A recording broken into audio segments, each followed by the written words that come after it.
Okay, how's your winter break, guys? Did you have a good one? Man, I gotta be honest. And I guess I also have some familiar names on the chat, probably some of my students from last semester. So again, welcome everybody to Math 1432 Calculus 2. I'm Neil Gargin, and I'm going to be your teaching assistant for this semester. Um, yeah, I see some people saying they had a good one, but they hoped it was longer. Me too, but I don't think we have any choice. We need to get going with the semester. Okay, let me share my screen. Okay, so I guess the first week we'll just be getting back into academic shape because we had a long break. So, it's good to know, Herson, that you did miss learning about math. Hopefully, you'll um, you'll learn more this semester. So, okay, so the first week would be for us to get back into academic shape and have a quick review of probably the last part of 1431, which is about integration. I guess you also met in the lecture earlier today. So what did you do in the lecture? Did you start reviewing or did you start doing or learning new bunch of stuff?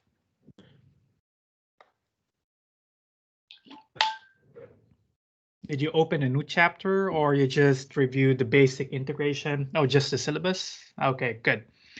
So flash on the screen or oh, you said hi for 15 minutes. I wish I also had that luxury, but I guess for this week, we'll start reviewing back the things that you should have learned or you should have remembered from 1432. Let me just, okay. Yeah. All right. These are my details. I'm Neil Jerome A. Gargin. I'm a fifth year PhD student here at the math department, and hopefully this would be my last semester. So you can reach me via these email addresses. So this is my CougarNet account. This is the one that you can write to when inside Teams. You can, I guess, right click on my DP and then you'll be diverted into an email into this account. Or you can also email me using this alternative email address that I have.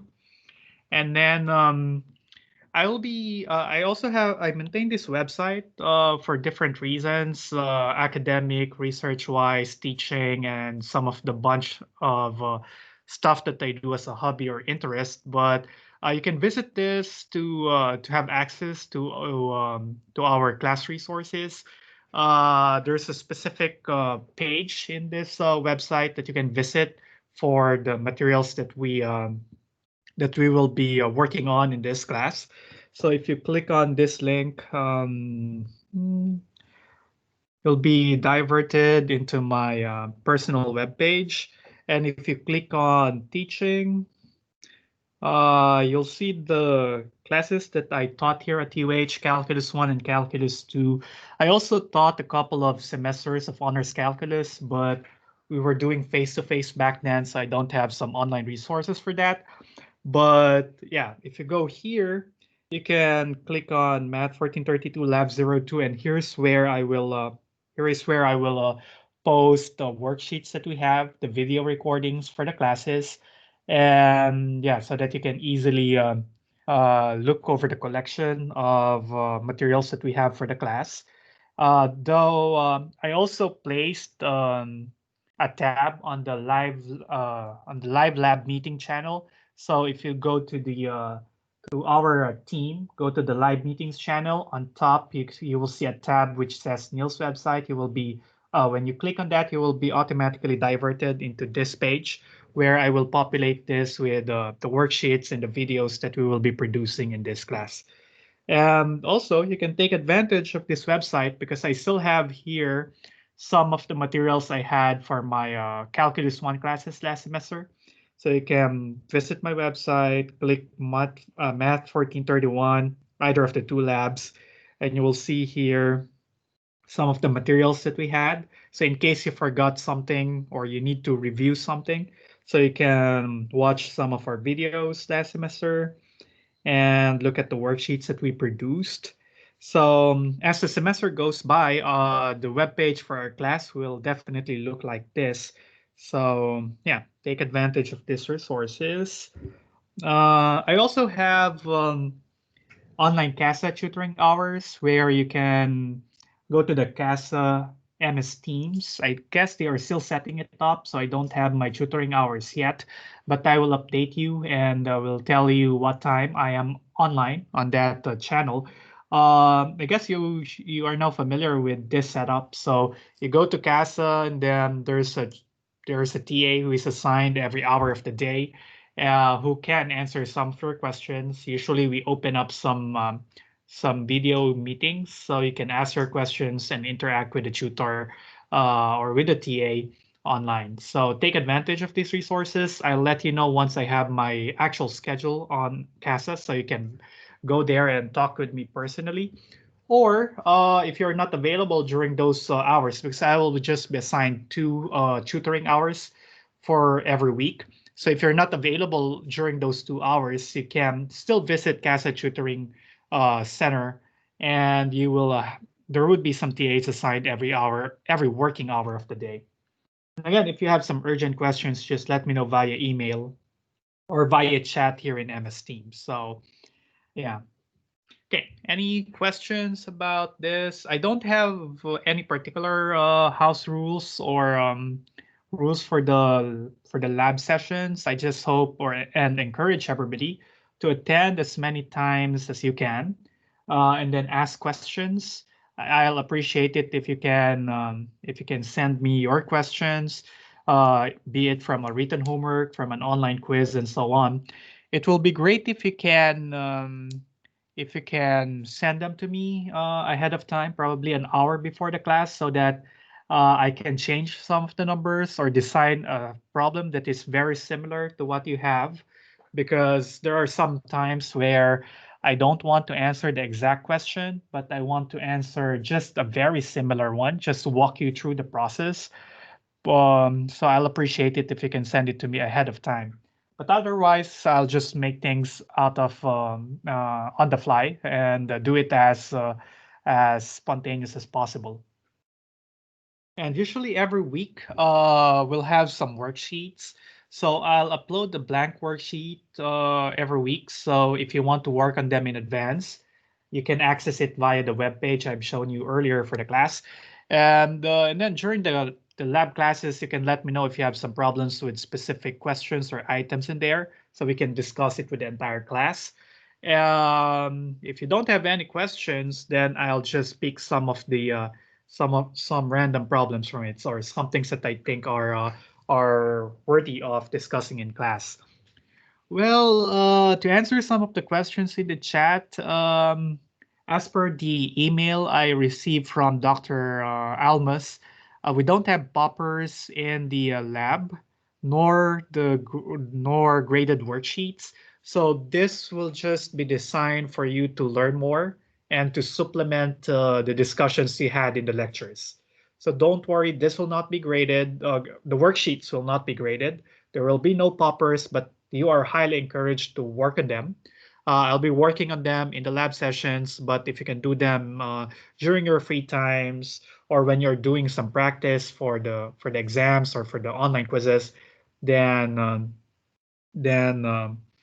yeah, it would be very helpful for you. Yeah, John, I saw your questions earlier. I'll go back to that. Yeah. Okay. Any other questions before we start digging into integration, which will be sort of just a review of what you did during the last few weeks of last semester?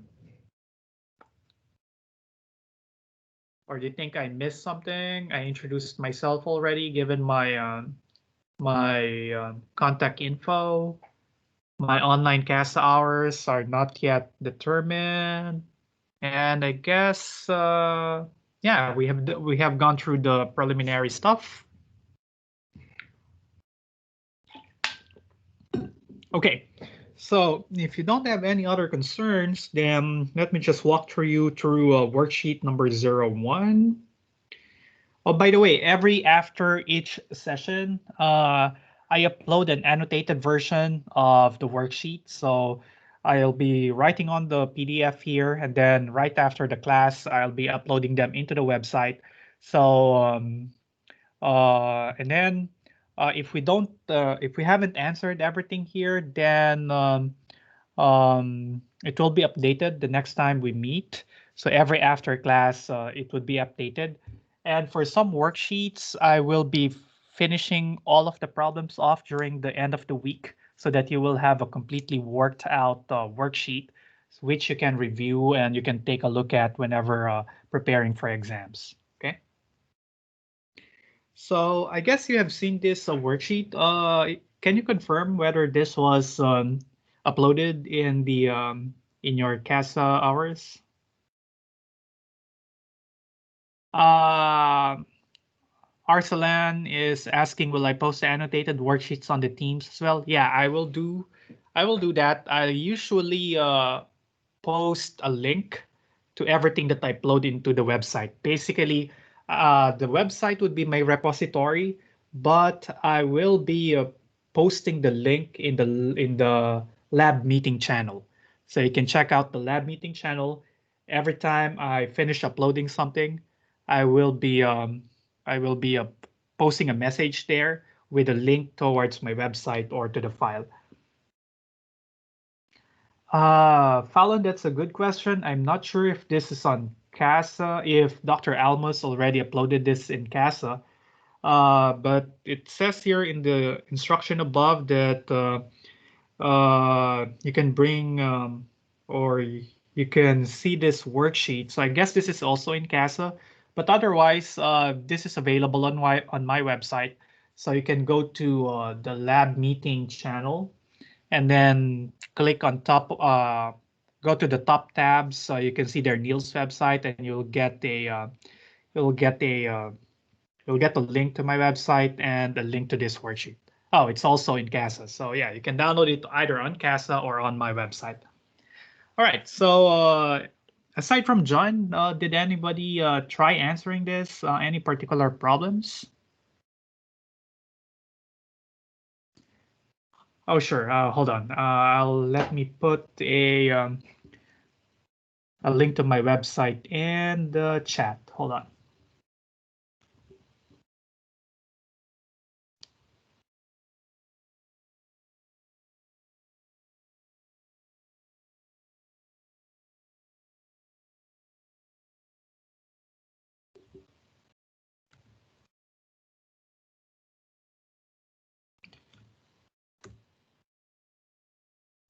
Okay, there we go. You can see a copy of the. I just sent a link to the in the chat, so you can click on it to have access to the web page, and it's also on the Teams under lab meetings. Thank you, Joseph, for that. So you can go to the lab meetings channel where you went to prior to joining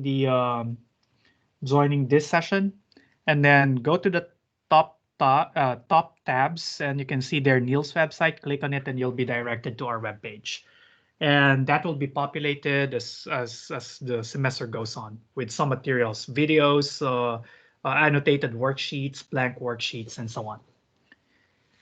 Okay, all right. So let's see. I guess John's question is very related to the first few problems in this worksheet. So I'm looking at the worksheet and it contains a lot of problems. So I don't think we can finish it in one sitting or even for the whole week. So what I'll do is to just pick some of the problems. You can also access the PDF and then let me know what problems looks interesting to you, and then you can send your suggestions via the chat. I'll appreciate it if you'll be very interactive. I'll try to keep the lab meetings as spontaneous as possible. So I won't. I don't usually answer problems beforehand. So I want to do the thinking process along with you guys. So there could be some times where we will take longer to answer a certain problem, especially if the solution is not that obvious.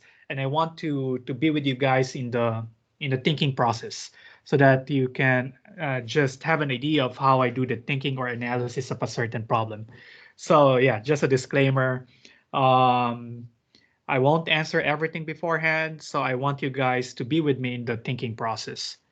Yeah, for this worksheet, there is no answer sheet yet, but as we go along, we'll answer some of the problems and you will have access to the annotated worksheets. So essentially, I'll write some things on this PDF, the detailed solution to some of the problems, and you can visit my website or the web page. I'll also post a link in the lab meetings channel so you can have access to it. And I'll just update it from time to time. Oh, that's another thing. The timing of my uploads might not be as immediate as before because I have two consecutive classes. So I am with you guys from 11 to 12. And then I have another lab meeting, also Calculus 2 from 12 to 1. So I can only work on uploading stuff after 1 p.m. So basically around 1:30 or 2 p.m., you'll have all the materials we have for the certain lab session uploaded onto the web page. And yeah, I'll send the post, or I'll make a post on the lab meetings channel to let you know that everything is already uploaded. All right. Okay, so I guess that's a lot of preliminaries. Let's see. Um, I'll go first through John's question because I guess John's question falls under section 6.2. These are some interesting ones, though I guess there's a lot of messages in the chat already. So let me just check on my other laptop and browse back to that question sent earlier. Hopefully you'll be this interactive for the rest of the semester. I see a lot of messages on the chat. Keep it up, guys. So yeah, I really appreciate you participating in the discussions. All right. So basically, I guess it's safe to say. Okay, hold on. Right. Yeah, now I'm shifting between my devices. I need to remember how to do it. Okay, right. So John's question is related to the topics in section 6.2, which is basically about the first fundamental theorem of calculus. So maybe that's a good point to start. So let me go here. So yeah, let's see.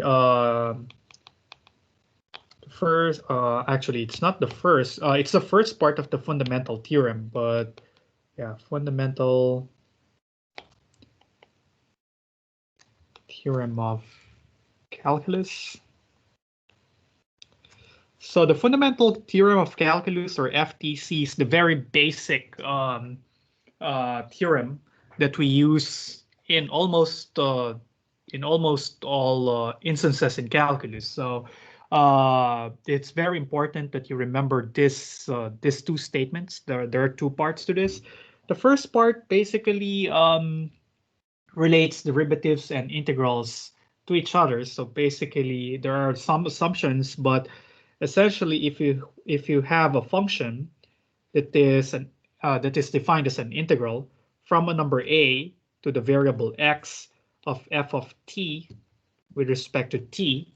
So if your function is the integral from a to x of f of t dt, and you want to take the derivative of it with respect to the variable x. So it's crucial here to apply the first fundamental theorem to check two things. First, the lower bound of the integral must be a constant. It can't be any number as long as it should be a constant, right? The upper bound should be a variable or a function of the variable. But for a direct application of the fundamental theorem of calculus, the upper bound must be a single variable that is the same as the variable of differentiation. So if you look at here, my my upper bound is x, And if it happens that I want to differentiate with respect to the variable x, so the variable in the derivative operator and the upper bound of your integral are the same, then the answer is simply this. The derivative of the integral is simply little f of x.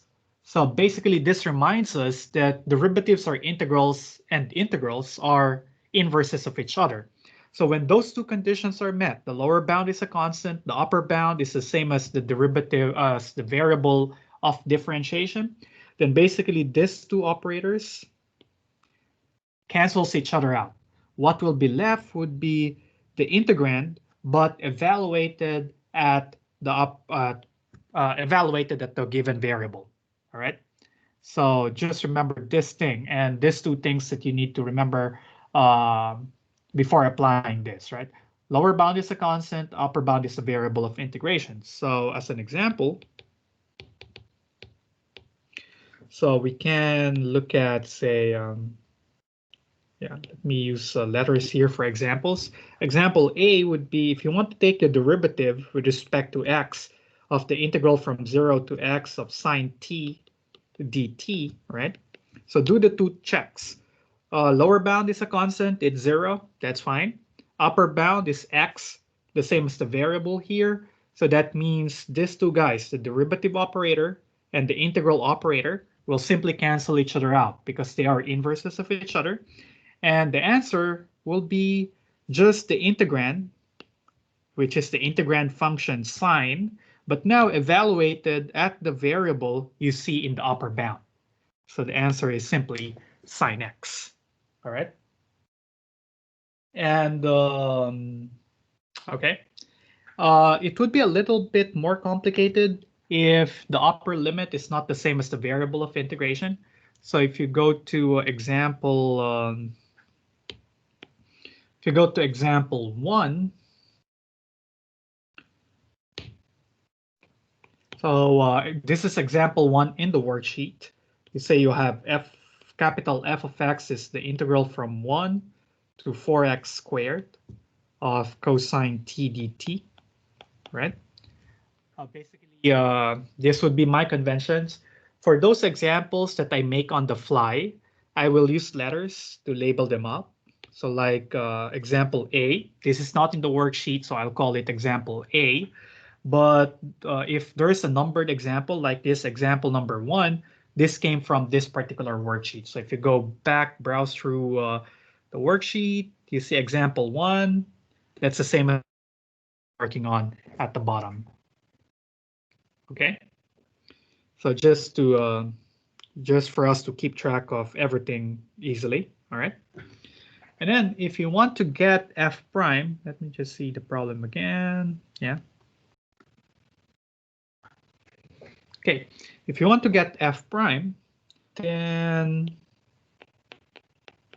f prime means taking the derivative, right, of the function f, but the function capital F is the integral from 1 to 4x squared of cosine t dt, right? So the problem here is, okay, no problem with the lower bound. It's a constant, no big thing about that. But the actual problem here is if you look at the upper bound, it's 4x squared, but the lower bound is simply x. Sorry, the lower bound. It's the variable of differentiation. So the variable of differentiation is x, but the upper bound is 4x squared. They do not match. So whenever that happens, we need to apply the chain rule, right? So the chain rule for derivatives means we need to, okay, you can pretend that they are the same. So we'll have cosine here, but instead of x, you put the upper bound, 4x squared, all right? But you need to multiply whatever you got by the derivative of the upper bound. So the upper bound is 4x squared, the derivative is 8x. So this will be your procedure whenever the upper bound doesn't match with the variable of integration, right? So if that happens again, all you need to do, copy the function inside the integral, plug in the upper bound, and then multiply whatever you got so far by the derivative of the upper bound. You got 8x. So sort of this is the shortcut. I hope you were taught you were shown the details of it way back in 1431. But yeah, this is the chain rule for derivatives, right? So plug in the upper bound into the integrand and then multiply by the derivative of the upper bound. Okay. Any questions with this? I hope this is bringing back memories from 1431.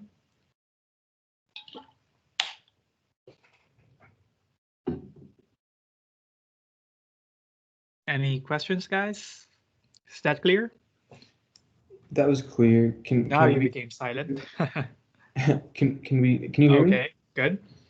Now, let me go to John's question. Let me just write down, oops. This would be example B because it's not part of the worksheet, but it's a good question nonetheless. So the question says, if the integral from 0 to x of 3f of t plus 4t dt equals cosine x, then determine the value.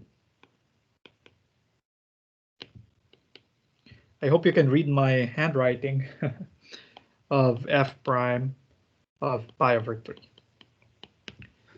So basically, this is a 2 or 3 fold question. That's what makes it interesting. But okay, so what do we need to find here? We need to find the value of f prime of pi over 3. It's the derivative of f and then plug in pi over 3. The problem is we don't know exactly how f prime looks like, right? So we need to solve for f prime. And how do we solve for f prime? F prime is nothing more but the derivative of the little function, the function little f, right? So, but do we know how little f looks like? Or exactly how f of x looks like? Because if we know f of x, then we can just simply apply our derivative rules to find f prime, right? But unfortunately, there is no explicit information about f of x. The only thing we know is this equation. This is the only thing that involves little f, but it doesn't give us how little f looks like exactly, right? So, but we can solve for the function little f, right? But the problem here is that little f is inside the integral symbol, right? So we see little f, but it is inside the integral symbol. So how do we get rid of the integral symbol? How can we get little f to be outside the integral symbol? Evaluate. Well, if you remember, taking the derivative, yeah, does the job, right? So if you look at the first fundamental theorem, what it does, under appropriate conditions, it cancels the derivative and the integral, leaving us with the integrand function, the integrand in the given problem, right? So Nathan is correct. We take the derivative of both sides of the equation, right? Let me do that here. Take the derivative of the left side and take the derivative of the right side. Okay, and that's fair. If you have equal functions, their derivatives will also be equal. And then let's see if the first fundamental theorem can be applied to the left side. Lower bound is a constant, perfectly fine. Upper variable is the same as the variable of differentiation. That's a good sign. So all that will happen here on the right side is that these two guys will sort of cancel each other, leaving us with the integrand 3f of x plus 4x, right? Plus 4x. So that's the right-hand side. The left-hand side rather, equals the derivative of cosine. The derivative of cosine is, hopefully you still remember that, it's negative sine x. So again, you should refresh your memories with this derivative rules and integral rules. They will come in handy until the end of your calculus journey. And if you are in the STEM fields, you will definitely use them along in your major courses. So I'm telling you now, try to review them. Make sure you still memorize all of them. So, okay. So now we don't have any integral symbol to worry about, no derivative symbol. This is just an algebraic equation. So I can solve for f of x here. So I can subtract 4x from both sides first. So I'll have negative sine x minus 4x. And then I'll divide both sides by 3. So I'll have negative sine x minus 4x all over 3. Right?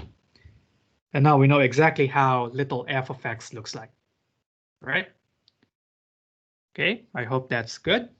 But remember, the question is to find f prime of pi over 3. So we still need to do 2 steps here. First, look for f prime, and then plug in pi over 3. So, but that would be easier, because now we know how f looks like. So f prime of x will be, notice there's a 3 here in the denominator. That's a constant, so I can write it up as a 1/3 here on top. And that's a scalar multiplier. And then I need to differentiate this. The derivative of negative sine x is negative cosine x. And then derivative of negative 4x is minus 4. Okay? And then so we can plug in pi over 3 here. It's going to be 1/3 negative cosine of pi over 3 minus 4. And then we can work on it. What's cosine of pi over 3?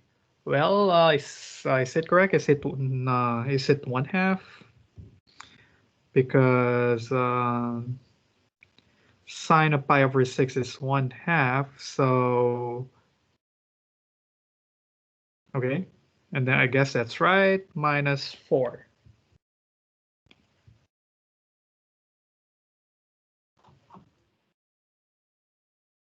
Okay.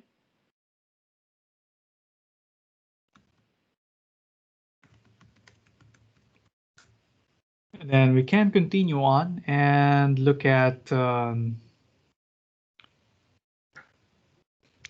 and simplify to get the final answer. So we'll have 1/3. Then here we'll have negative 9 over 2. So that's going to be negative 3/2. Okay. Is that okay? Any question with the solution? That's one thing about me. I usually include all parts of the solution. So my solutions look long, but I guess that's advantageous because I can trace every step of my solution to see if I did something wrong in the end. And it's also good for you guys because you can take a look at the solution in details. But there are some things here that you can skip. There might be some unnecessary steps that I still include in my solution. If you find them too obvious and they are not essential to the overall flow of your solution, you can skip them. But I highly encourage you guys to put as much details as possible in your solutions. All right. Okay. There's another question.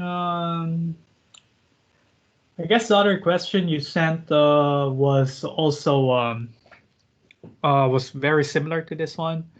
I guess it's problem 4 in the worksheet, John. So let me also walk you through that probably quickly, because I guess you will have an idea of how to work it now. So number 4 is x cubed plus x squared plus 2. Okay, that's fine, John. Maybe some of your classmates would like to see this solution, so I'll just carry on with this one. Though this would be very similar to the previous problem that we did. Okay, so this is problem 4, so this means it's problem 4 in the worksheet. So, and then it's asking for f of x and f prime of x, right? So again, we want to find f, right? But the problem here is little f is in the equation, but it is inside the integral. So I guess by now you realize that the only way that you can, or one of the easiest way on how you can take out the function out of a integral is to take the derivative of both sides, right? So we take the derivative of the left side and the right side as well.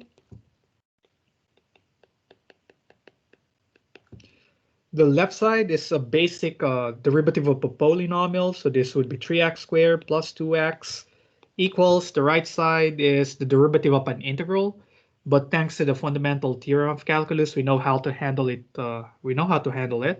Lower bound is a constant, upper bound is x, which is the same as the variable of integration of differentiation. So they will sort of cancel each other out, leaving us with simply f of x. So that solves our first problem. What is f of x?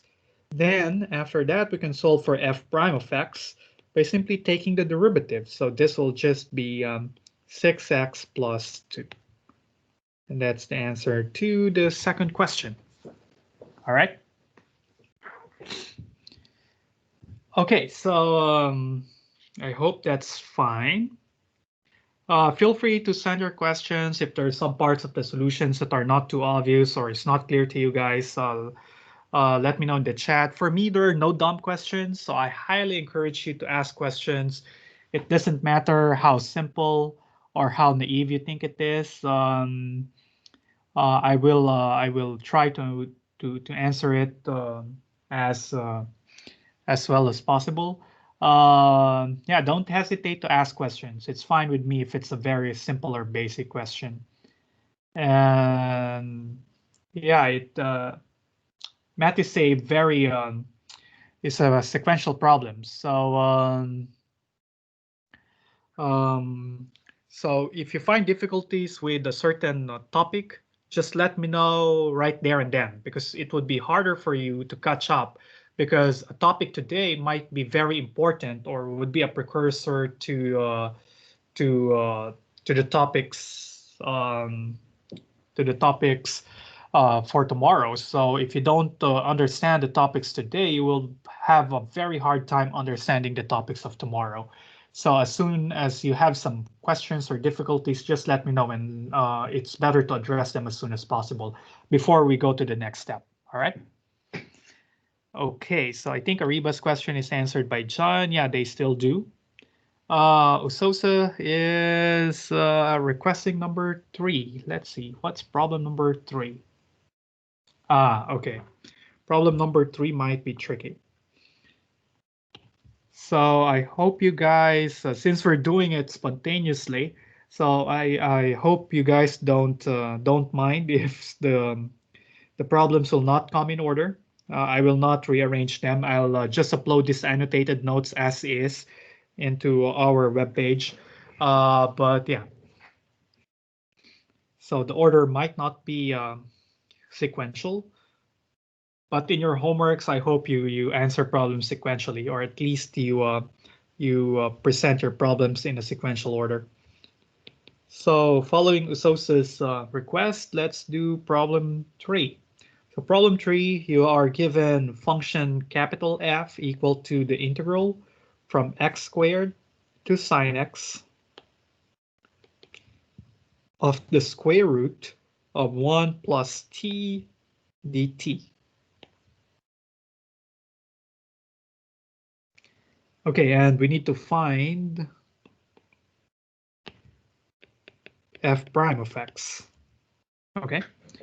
Now, it's still an application of the first fundamental theorem, because you see, you're looking for the derivative of f prime, and recall that the derivative of f, which is f prime, is simply d dx of the function f. So this is x squared sine x integral of 1 plus t dt, right? But we have a couple of problems here. Firstly, the lower bound is not a constant. The upper bound is not simply x. So we have a big problem here. Remember, the first fundamental theorem requires at least one of the bounds to be a constant, and that's not the case here.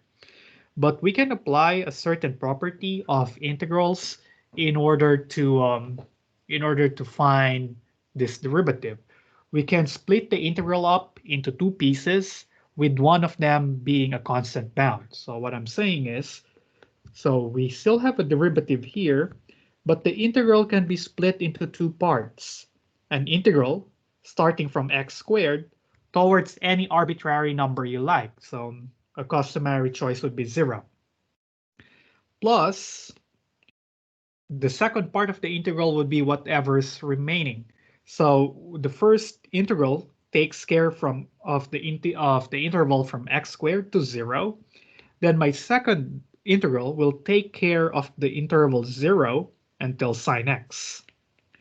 So basically here, we split up the integral into two pieces.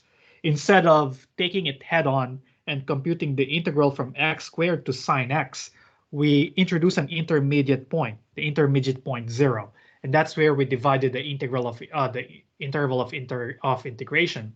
So the first part will take care of x squared to 0. And for continuity of the integration, we start the second part from 0 until we reach sine x, right? Then basically we just copy over the integrand. Oops. In both cases. So all I did here is to split the integral up. The only reason I want to do that is because it is required for the use of the fundamental theorem to have one of the bounds equal to a constant, right? So now what will happen is, okay, so we will take ddx integral from x squared to 0 of 1 of square root of 1 plus t dt plus ddx from 0 to sine x of square root of 1 plus t dt, right? So here I just applied the fact that if you are differentiating a sum, you can simply take the derivatives of each of the terms and add them up, right? So that's a basic property of derivatives. Now the problem here is if you look at the first term, the lower bound is not a constant, right? The constant happens to be on the upper bound. So for that, we need to reverse the order of integration. And do you remember what's the cost of reversing the order of integration? Because here in the given expression, we are integrating from x squared to 0. What will happen, or what's the cost of integrating it instead from 0 to x squared? Yeah, Arsalan is correct, and John is correct. I need to put a negative sign in front. Right. So that negative sign is due to the fact that I reversed the order of integration. Okay. And then it will just be 1, square root of 1 plus t dt. The second term is unchanged.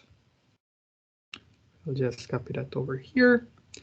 And then now I guess we can solve it using the fundamental theorem or with the help of the chain rule. So I have a negative sign here. And then remember, this is a constant, that's fine. It's x squared, but the variable of differentiation is x. They don't match, so I need to use the chain rule here. So what will happen, I'll copy the integrand, plug in the upper bound. So the upper bound is x squared. Instead of a t, I put the upper bound x squared.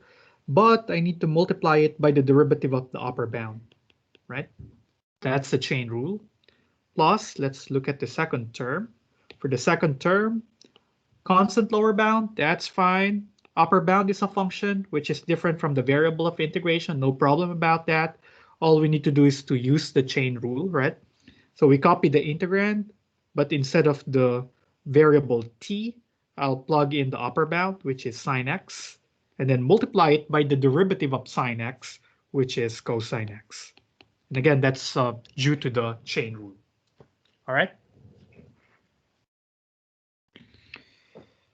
Okay, is that clear? So this is a usual technique, and it's a good example. Nice choice. I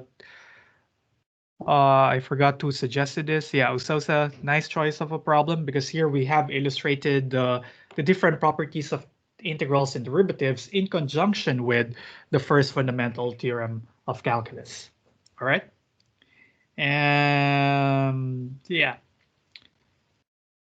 So I hope you guys, since I don't think we will have enough time for one more problem, because I need to dismiss you 10 minutes before the top of the hour, and I cannot extend, unfortunately, because I have a class immediately after this, another Calculus 2 class. But I guess for the rest of the day, or if you have free time before we meet again on Friday, you can take a look at some problems in this worksheet. I think, yeah, let me just walk you through it and see. I guess we have answered, or we have a good detailed review of section 6.2. Section, yeah, the next one, problems 5 to 11 are just basic derivative formulas or basic integration formulas, so kindly review them. Section 6.3 are basic derivative rules. And then, okay, so I encourage you to try and make sure you know how to answer problems 5 to 19.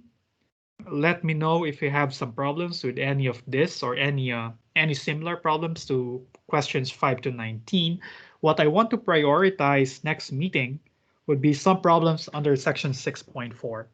So this would be problems 20 to 56. I guess these problems from section 6.4 requires a substitution before we can do the integration, because the previous problems are just basic integration. You should be fine as long as you remember the properties of integrals and your table of formulas, okay, that you learned from 1431. But it would be a little bit more challenging to work with problems from section 6.4. Again, try to answer problems 5 to 19. Let me know if you have some questions about that. But in the absence of any question on that, I'm going to focus on section 6.4, problems 20 until the end, problem 56. If you have some problems you think that would be that are more interesting than the others, let me know so we can focus on them, right? So let me know which problems you want to answer from 20 to 56. Otherwise, I'm gonna just pick some things that that I think interesting. All right.